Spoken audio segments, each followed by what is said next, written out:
Want to take your PlayStation 4 controller to the next level? I'm going to show you how to do this coming up.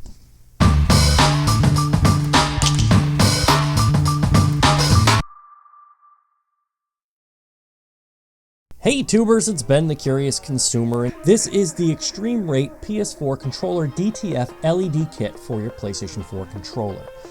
Do you want to make your PlayStation 4 controller stand out from the crowd? Well, Extreme Rate's got your back.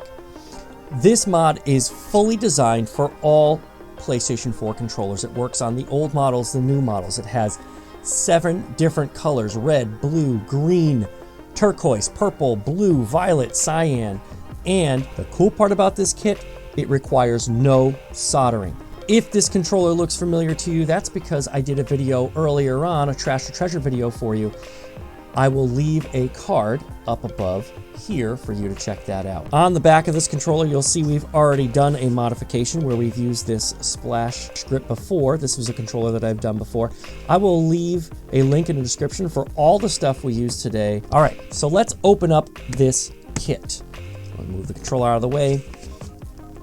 And as we open it up here, you'll see it is the instruction manual. It is pretty detailed. It's got a lot of great colored photos and everything, step-by-step instructions inside here. The kit is $29 on Amazon. Again, I'll leave a link in the description below. It looks like it comes with a bag of screws in case you need those. Here is your light kit.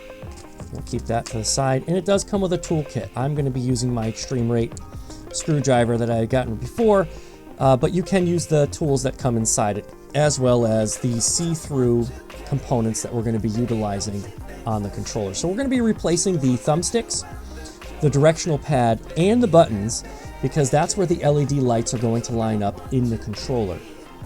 So let's get the controller opened up and we'll get everything taken apart. We'll replace the buttons and then we'll stick on the lighting kit and get that all set up inside. All you're going to do is remove the membrane here, take that out, and you can take your buttons right out of the controller here.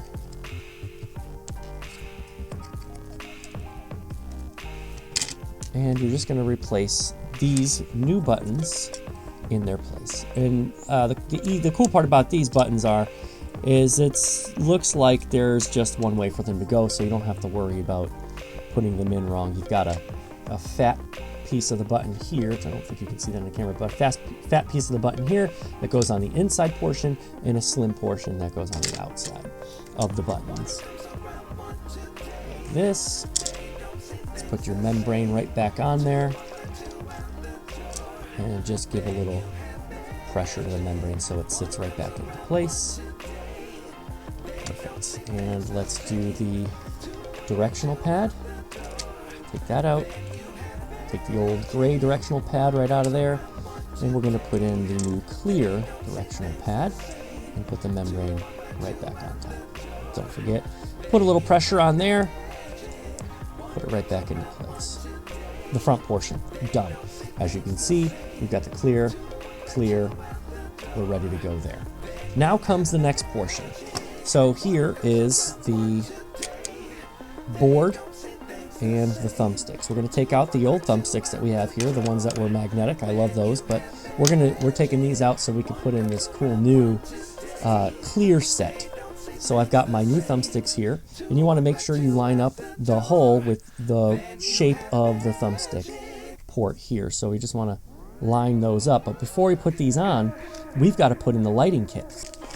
Inside this package here has our lighting kit with some 3M tape that they supply for you. So you've got your 3M tape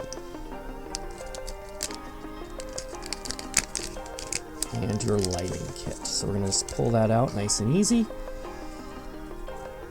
and just unravel it like so. So as you can see here, I've got the directional pad, the button pads, and then 2 pads here for the thumbsticks. And then this pad here is the pad that's going to be placed on the back of the PlayStation 4 controller backing, and that's going to give us the controls of turning it on and off. And you'll notice that there are two little plugs here. One plug is for the battery, and one plugs into the motherboard at the end, so that way it gives it power to turn on. So let's put these stickers in place, and what it looks like to me is we're going to have to go around the controller this way. So we'll put the right one, the left one, we'll put on the D-pad here, and then we'll put the buttons here. So I'm just mapping it out as we go. And you just want to be nice and easy with these parts, but they are little stickers. So all you would have to do is peel the sticker base back, peel that back, no soldering required, and all we're going to do is put that sticker right in place. So now that part is stuck on. Let's go to the next piece.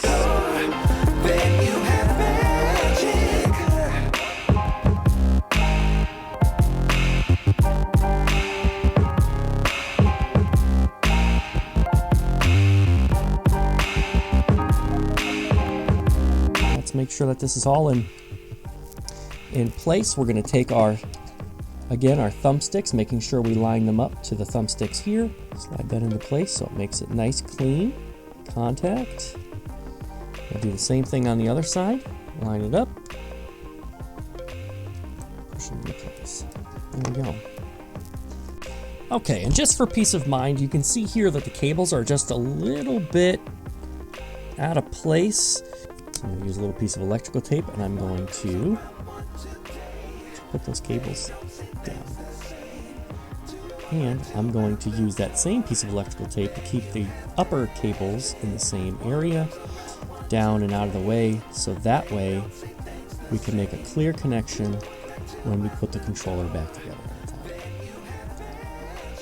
Keeping it out of the way from any of the other contact points.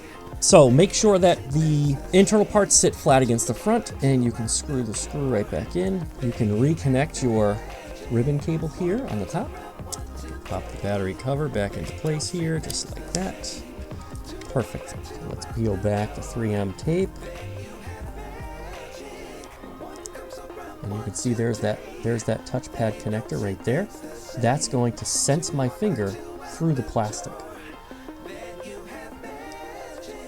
So let me just put this right into place there, and I want to make sure it has a nice tight fit against the back of this controller, so that way that connection makes sure that it can go through this plastic here. Alright, so now that's in place. There's a couple things I've got to do here, and this is where it's going to get real tricky. I've got to put this ribbon cable in here, I've got to plug this battery in here, and then this into the controller. Plug that battery in. They don't give you much room to work with on that for the PlayStation controller, not for this mod. But now I'm just going to run these cables underneath. At the same time, I'm going to plug the plug into the battery port. Tighter fit on the inside because of the power cable and the battery cover. Okay. Now that controller's back together. Everything feels good. Now's the moment of truth. What we're going to do now is dim the lights down a little bit so we can take a look and see this thing turn on. Just dim it down a bit. There we go. All right, so all I'm going to do, again, nothing was done to the back. All I'm going to do is put my finger down for a few seconds here where I put that contact, and the controller should turn on. So I'm going to do that. I just have to find that contact point. And there it is. I don't know if you can see that, but it is turned on and it is red. If I tap it again, it goes green. Let it go, and it's now blue. It is now like a lime green, purple, another shade of purple. It's like a light blue, and now it's going through its different colors. That is a cool mod. The only part inside of this mod that was a pain was just the wires, the wire management inside. If you're patient enough, you can rewire everything inside. Use some electrical tape, that way you can put the wires where you want them to be. And of course, the power cable on the back, you just have to make sure you snake that out of the way. And that, guys, was a quick and simple modification. Be that kid that has this controller that nobody else has in town. Well, guys, that's going to do it for me. I am Ben, the Curious Consumer, and I really hope you guys enjoyed this video. If you like this video, guys, don't forget to hit that like button. And if you haven't done so already, consider subscribing. Once you subscribe, don't forget to hit that bell down there, and that will notify you guys every single time I make another video. Question of the day: what is your favorite controller mod? Or what is your favorite controller? Leave a comment below. As always, stay curious, and I will catch you guys in the next video. Thanks for watching.